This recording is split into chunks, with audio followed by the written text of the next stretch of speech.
दृढ़ इच्छा शक्ति आर कठिन परिश्रम बल रे जो असाध्य के साधन करेसी हेता जड़े प्रमाण कर देखन जड़े चाषी संजय कुमार प्रधान बुड़ी अंचल रे गाँ बुड़ी गला बहुत गुड़े लोक सरकार के दोष देकरी निजर कर्तव्य सारी बेले आगलपुर बड़चिका के आसिक उद्यम आरंभ कले एवं गोटे कृषि फार्म गोटे अनन्य उदाहरण सृष्टि करदे जेनटा आज सारा भारत रही बर्तमान संजय आज्ञा आम सागे अच्छन आम पचारि बुझमा आपन तो मुख्यतः बुड़ी अंचल आप पूरा गाँ बुड़ी गला तो केन हिसाब रे इटा के फेन पुणी थे आउ थे नुआ आरंभ करवा चिंता कली मुई तो गोटे मूल बड़ चाषी थी डोंगरी पाली बड़ चाषीटे थी मुई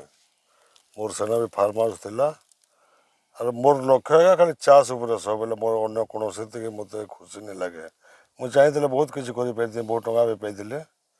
बाकी चाष उपर मोर आग्रह मूल हो परिश्रम बिना कौन लोग बंची नहीं पारे दुनिया रे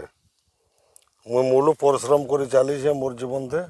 आउ केते आके जिमी जे कही नहीं वाला मैंने किंतु आपण चाष के आउ थे अपनाले इटा गोटे कठिन परिश्रम काम है तो ये आप कहे बर्तमान अच्छे 80 एकड़ मोर फार्म हाउसटा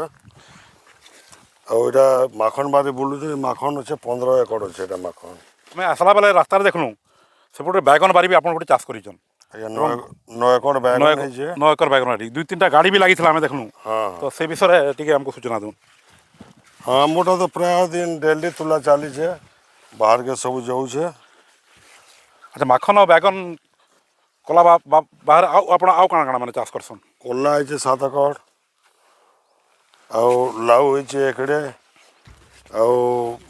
सब से कांकेर फांकेर सब बंद होगा तार जगह कुंदरू 5 एकड़ लगुच चारा पड़ी कुंदरू चारा 15 दिन भितर लगा हवा ग्राफ्टेड बैगन खरा दिनिया 7 एकड़ खंडे हवा जूता तो चली देखले आम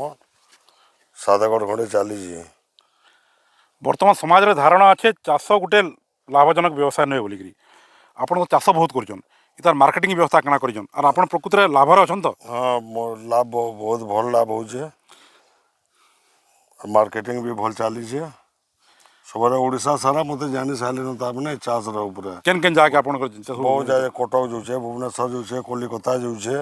माने ओडिशा बाहर के भी आपन ओडिशा बाहर के भी कलिकता बहुत गाड़ी जाऊे मोटा बैगनटा जाऊे खाली आ माखन लगे ताने बेपारी मैंने सब लगी गले ना मोटे कंटा के बाहर माखन साइज सब इंता आरंभ हो 15-20 दिन पर माखन भी रप्तानी हो आमर संगे अच्छन माया बगीचार आमर भाई मैनेजर 2 वर्ष है अच्छा ये चाष कर संजय आज्ञा ये बाबद टी आप डिटेल कहूँ इटा अँ तो माया फार्म कराई बेसी माया बगीचा ना सब जानसन बाकी माया बगीचा सांगे सांगे भी आउ भेजिटेबल चाष कराई माखन लगी 15 एकड़ बैगन इटा 10 एकड़ 9 एकड़ बैगन लगी और बाकी चाष अदा सरलान और नुआ चाष भी करावा आम देनु कम कम जो बाहर था बलांगीर सम्बलपुर देनु एवं बालेश्वर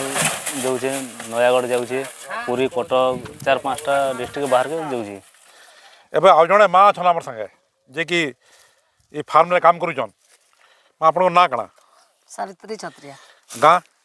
बट्टिका अच्छा आपण माने इने केते वर्ष ला काम कले न आज्ञा जेन दिन आले संजय बाबू जेन दिन आले से दिन आमे याद है नको अच्छा आपण गारू इने केते लोग काम करुचन इन 30-40 लोग है जी 30-40 लोग है ने तो देखुन आपण माने इने काम करुचन आपण रोजगार भी पाउचन इनु हां तो आपण केनता लागु छै काम करबा हमको भल लागु छै अच्छा आपण आउ काना कहबे फार्म बाबद रे हमको तो आज्ञा जेन दिन आले से दिन कबार दै छन आमे तो कहीं नहीं जीवार जेन बाहर देश के जो थेनु जेन दिन सजा आज्ञा आले हमको सब बेला कबार दो देखुन माने गुटे कृषि फार्म द्वारा दादन के भी रोका जाय पारबा जने उद्योगी जे 80 एकड़ जगह चाष करुचन एवं तार द्वारा से बहुत लोग दादन श्रमिक मैंने जन बाहर जाते ये अंचल आगलपुर अंचल से भी से रोजगार दे पार्टी अंचल में धन्यवाद माँ तो जड़े सफल चाषी कठिन परिश्रम बल जिते आगे बढ़सी से भगवान भी सहाय आसन आम दर्शक मान अनुरोध करमु जेन मैंने भी देखुचन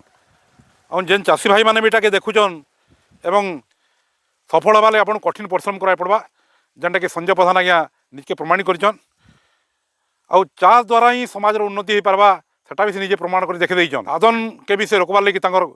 प्रयास भी करिछन। तेणु आम समस्त को अनुरोध करमु सब चाषी भाई मैंने चाषी मुँह नहीं मुड़ुन, चाष के निजर जीविका करुन। सेटा संजय आज्ञा प्रमाण कर देइछन, निजे चाष द्वारा से कार करिछन, भल घर करिछन।